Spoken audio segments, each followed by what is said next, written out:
2 दिन से एक बड़ा न्यूज़ ट्रेंडिंग में चल रहा है। जी हाँ, हमारे देश के जो वित्त मंत्री हैं निर्मला सीतारमण उनको लेके।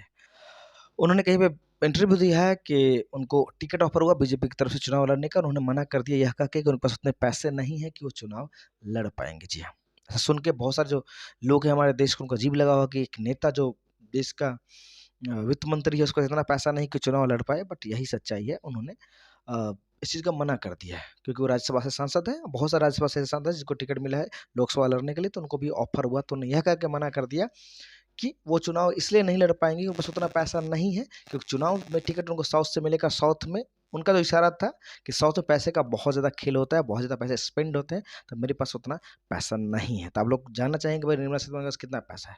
तो 2022 में जो उन्होंने एफिडेविट दिया था, उसके अनुसार उनके पास जो था चल संपत्ति है वो 63 लाख के आसपास है और अचल संपत्ति 1 करोड़ 63 लाख के आसपास था। और चुनाव लड़ने के लिए लोकसभा कम से कम 95 लाख का बजट जो है चुनाव आयोग की तरफ से मिला है। 95 लाख रुपए आप खर्च कर सकते हैं हाईएस्ट लोकसभा में, और विधानसभा के लिए 40 लाख। तो इस हिसाब से निर्मला सीतारमण ने जो कहा है कि उनके पास पैसा नहीं चुनाव लड़ने के लिए, उनका जो एफिडेविट है वो देख के लगता है कि हाँ, सच में उनके पास पैसा नहीं है।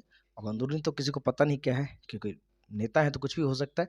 बट अब ये हेडलाइन बना हुआ है जोरदार तरीके से कि देश के वित्त मंत्री के पास इतना पैसा नहीं है कि वो चुनाव लड़ पाए। बट इसी बयान में उनका एक और बयान अगर आप गौर से समझिएगा तो ये है कि उन्होंने इशारा किया है कि साउथ से उनको अगर टिकट मिलेगा, क्योंकि साउथ से बिलोंग करती हैं, तो वहाँ पे खेल होता है।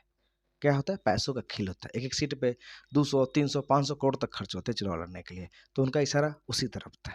अगर आपको वीडियो पसंद है लाइक कीजिए, कमेंट कीजिए, शेयर कीजिए। मिलते हैं नेक्स्ट वीडियो, तब तक के लिए बाय बाय।